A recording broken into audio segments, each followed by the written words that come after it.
find it frightening. And I think it is a powerful comment here. Second point is much of this stuff has been tragically committed by the much more complicated person Obama. And he's sustaining this now. There's just a report by Scott Horton on Harper's of the murder of 3 prisoners who were supposed to be released at the secret site at Guantanamo. All over the English newspapers this week. I report on it briefly on my blog on the announcement for this film.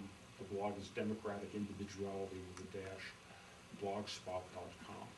You can connect with the articles there. It's worth reading. Straight murder. There are 100 murders in Pentagon custody. You get imprisoned by the United States and you be Brown.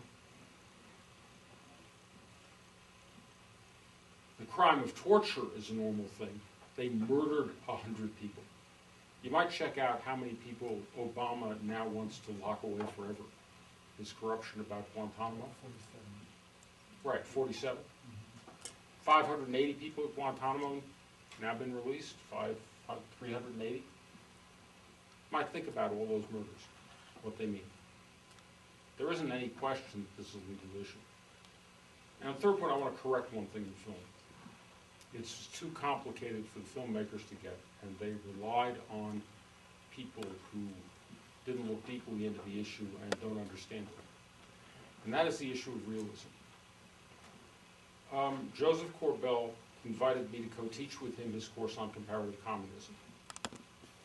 He shared with me a great deal of information about who he was in Czechoslovakia. He was a Democrat.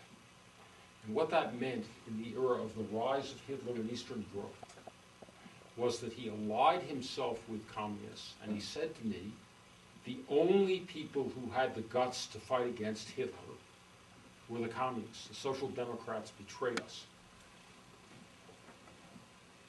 He was a member of the radical underground. He was in London during World War II writing pro-Stalin releases for the Czech resistance. He told me and Condoleezza, we were in the room at the same time, that at Munich there was one power in Europe that was willing to stand for Czech democracy regardless of whether anybody else did. Just like they fought for the Spanish Republic, and that was the Soviet Union. Soviet Union betrayed more radical people. I was very critical of Stalin, naturally, he's a big murderer.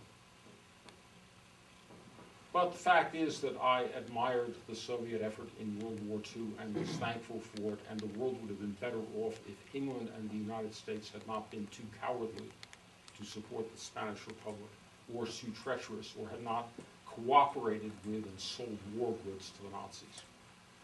Corbell was a realist. He was a realist who wanted to advance human values and thought fascism and racism were not human values.